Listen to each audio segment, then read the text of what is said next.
Cindy Midgett, welcome. Thank you. I appreciate you taking some time out of your day to come chat with us. Thanks for having me. So let's start off by telling us a little bit about who you are, what you do, and your role here at Middle Bucks. Okay, my name's Cindy Midgett. I'm the dental occupations teacher here at Middle Bucks, and I've been a dental occupations teacher for about 15 years. I did spend 1 year in post-secondary education, and otherwise the other 14 have been in CTE, and the last 4 have been here. And the reason that we're talking to you is you've had quite an accomplishment here in the last few weeks. You were recently named the Schaefer Memorial Award recipient. And the Schaefer Memorial Award is a NOCTI award established in 2013 to honor Dr. Carl J. Schaefer. As a lifelong champion in career and technical education, he gained national recognition as a CTE educator and author. He was also one of NOCTI's founding fathers. And the Memorial Award is a tribute to Dr. Schaefer's memory and recognizes an outstanding CTE teacher. And so you were recognized as the outstanding CTE teacher for 2023 nationwide. And so first off, congratulations. Thank you. Can you tell us a little bit about finding out about the award and perhaps what it means to be recognized for your contributions to CTE? I can. So I received an email probably in late October and found out I was nominated by Lauren Doherty, who is our assistant director. The best, yep. Yep, she's fantastic. So then after that, I had received a packet of information that I had to fill out, and I had to send some documentation in about my career and things I've accomplished and would like to accomplish. And it went before a panel, and then the panel chooses the winner, and I was the lucky recipient this year, Wow. which I'm very excited about and extremely proud. Dr. Schaefer is a big influence in CTE. He really believed in education. So the award came out of his desire to see CTE teachers continue to educate themselves so that they could be better in the classroom. So receiving this award, says to me, we see all the great things you're doing for students, but we also see how you are investing in yourself so you can be better with your students. And that's important to me. We see you very much as a teacher leader, and you've demonstrated that time and time again. You're a great mentor to folks here. Can you say who maybe were mentors in your CTE journey? I can. I have a lot of good mentors, but I want to say my first 2 very valuable mentors were teachers themselves. So it was Cindy Barkley. She is a marketing and business teacher at Lehigh Career and Technical Institute, and she's also a DECA advisor. And then my second mentor was Donna Pavlovic, and she was an emerging health teacher at my first place of employment, LCTI, and she was also a HOSA advisor. So the 2 of them really instilled a desire to be dynamic in the classroom because they both were, and they also taught me to love CTSOs. They each ran a different CTSO, and I could see the difference in their students, and that was very empowering. We've had a lot of conversations about CTSOs and what the opportunities that a CTSO can offer a student to grow, to mature, to develop themselves. I know that you're passionate about embedding the CTSO opportunities inside of your classroom. Do you want to say anything about that? It is my passion as my classroom, so I do want to talk about it. But the CTSO, the Career and Technical Service Organization, has so many opportunities for students to grow as leaders and to mature. So often we get students that haven't had that opportunity before, and I want them to take every opportunity that their CTE school can give them. And I know if I infuse those CTSO activities into it, they're going to get the ability to compete, the ability to become a better speaker, the ability to grow in a team with their classmates, and also the ability to learn what their profession really means once they leave the classroom. So developing that part of them is really soft skills. It adds to their soft skills and it adds to their career ambitions. Can you talk more about your personal CTE philosophy? I know when I look at your room, when I look at your students, when I look at your outcomes, you have excellent outcomes for your students. You have so many students who join the workforce, are very successful. You have a lot of students going to post-secondary. What do you think contributes to that specifically, or what would you like to share to other aspiring CTE teachers that you feel like is some of the secret sauce in your classroom? That's a good one. The secret sauce. Well, I never thought of it as the secret sauce, but maybe it is. The first thing I would share is I plan. I'm always preparing for what's going to come next.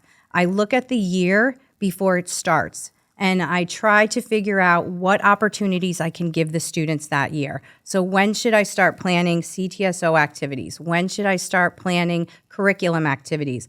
When should I send students out to co-op opportunities?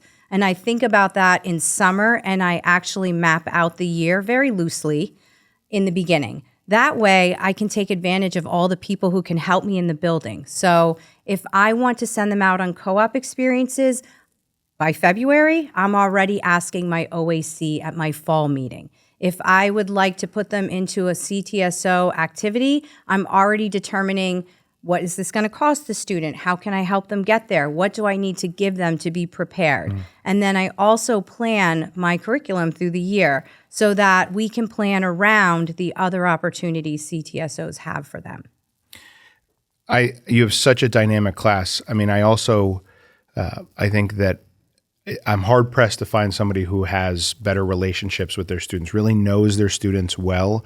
And then you can, because of that knowledge of students, you can eke even more out of each one of them because you really know them at an individual level. And you spend so much time with them on a daily basis. It's really unique to CTE.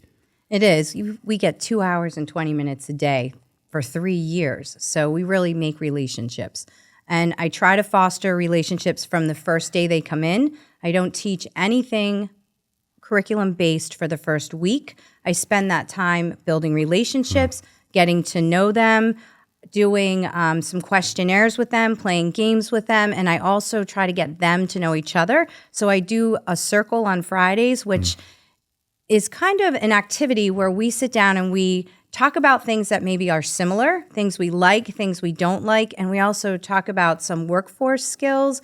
We talk about personal skills, and the students get to know each other. And what I've learned about Circle and students is this: even if they're not the same, even if they don't hang out with each other and they have their own groups, when they get to know each other on that basis and they realize, hey, she also has a dog. She lives only with her mom and not her dad. He came over from another country when he was 6. They start to see that they have commonality between them, and that creates more of a family environment. Even if they don't hang out with each other, they are less likely to be mean to each other or to be catty with each other because they realize they have similarities and they can relate to them. So they are kinder. They treat each other more like a family. Maybe a brother and sister who don't like each other all the time, but always like a family. And they help each other. And that expectation, I give that expectation. I expect them to treat each other with respect and treat me with respect, but learning about each other gives them a reason to do it. So I really avoid a lot of discipline issues that way, and I really create a tight family environment with those students. Well, and that's so important, especially at a shared time CTC like we are, and a lot of CTEs are, because these students are coming from different community schools. Absolutely. We're not the community school, and so we have to develop the community. And so we're trying here, and you're doing a great job in your classroom of finding those pieces of connection so that students can feel like a community when they're here. Because like I said, they're not all coming from the same place. This is not a neighborhood school. This is a consortium school. And so they're coming from all parts of the middle part of this county. So I think it's fantastic. I think the relationships piece is so important. I think that you do such a fabulous job with that. I guess as we wrap up, one of the things I'm passionate about is trying to change the misperceptions about CTE. What do you think more people should know about CTE? Now that you're a nationally recognized award-winning teacher, what do you want the world to know about CTE? You've got a strong voice in this space, and I want to hear what you have to say about it. So there's 2 things I think are very important in CTE. The first thing I think is important is career and technical education is probably not what you may have grown up with or your parents have grown up with. It is a dynamic space that offers students a lot of different pathways. So we need to look at CTE as a place where a student can come in and make some real decisions for themselves. Do I want to work after high school? Do I want to go to college? Do I want to work and go to college later? They get a skill that allows them to go out and start to develop themselves, and they can still go on to college. I think there's a misconception that students who come to CTE centers don't have a college pathway, which can be so far from the truth. I have a student that is currently in Rutgers School of Dentistry, and that pathway, she, of course, did a lot of things for it, but she needed letters of recommendation from dentists. So the dentist that she was hired through her CTE program when she went out on co-op was a Rutgers graduate. And he influenced her and helped her get into that school and helped build that pathway. And if she would have not come to CTE, she wouldn't have created it. So students create community partners, not just teacher partners, but community partners that help them move forward in their careers. And I think that community piece is often left out when parents or counselors or homeschools are thinking about what a student should do. The college pathway is there. It's not necessary for everyone, but it's always present, and I think that's a misconception. The second misconception, I think, about CTE is the education of the teachers that actually teach there. CTE teachers are industry professionals, but they also come with a lot of other pieces. Many have their master's degrees, are working on their doctorate degrees. They go back to school to learn how to be leaders in their school. And I think that there is a misconception that they come out of industry and that's who they are. They're just an auto body teacher, or they're just a plumber, or just a dental hygienist. But they are a lot more than that. They have a lot of layers. They're very dynamic. And when they come into this space, they are a professional welder, but then they become a professional teacher and they specialize in welding, and they bring that educational piece with them as well. And I think people don't realize how much background they have beyond their actual profession. So I think CTE teachers need to be looked at as the professionals they are. I think both of those points are fantastic. On the first point, I've been trying to say more and more that CTE is an and, not an or. Do CTE and go to college. The average age for college goers in the state of Pennsylvania is 26 years old. It will always be there.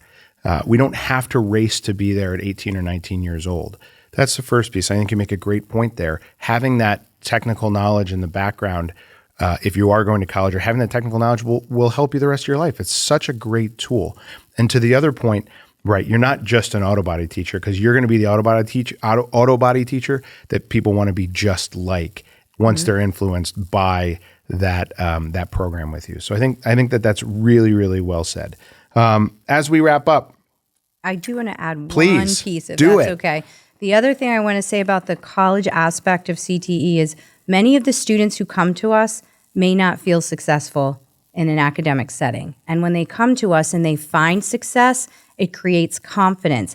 And kids who thought they were not college material say to themselves, I can do this, and maybe I am going to go to college one day. So it changes their own personal perception of who they are and their own abilities. And that's very important. I think students who lack confidence gain confidence here. There's so many ways to succeed for them, and those multiple pathways change their idea about their futures. So when we talk about college, it's not just that it's a pathway, it's also something that students' perceptions change about, which I think is important. I don't know that there's a better way to say it. That's fantastic. As we wrap up, what advice might you have for those that are in the field or those that are considering joining the CTE field? Anything you want to share? Well, you'll love it, but I want to share that this is probably the hardest job you'll ever have, and it is the most rewarding job you'll ever have. And if you look at your industry and you feel that they need good workers and you want to share your knowledge, come into CTE. You create the pipeline for your industry, and you also have an influence over who's coming into it, and you can really share your passion for that industry. So it's work. You're going to come into something, you're going to learn how to be a teacher, you're going to learn how to teach your skill set to students, but the rewards are endless. You're going to plant seeds you never see, and you're also going to plant seeds that you see growing for years and years after that student left your classroom. And nothing feels better than a student coming back to you and saying, because of you, I did this. You're also going to break the poverty chain in many respects. And having that kind of ability or that kind of power as a single human is wonderful. It feels good. So if you are someone who wants to be in service of others, this is the place. Feed your industry, serve others, and feed your passion, feed your soul, so to speak. I can see quite clearly why you were selected as the Schaefer Teacher of the Year. Congratulations. Thank you. We are so happy to have you as part of our team here at MBIT, and we look forward to all the amazing things that you're going to continue to do in the CTE space. So thank you. Thank you. Thank you for having me, and I love it here. MBIT. Thank you, Cindy. Ambitious is a student-produced project of Middle Bucks Institute of Technology. To find out more about MBIT, visit us at www.mbit.org.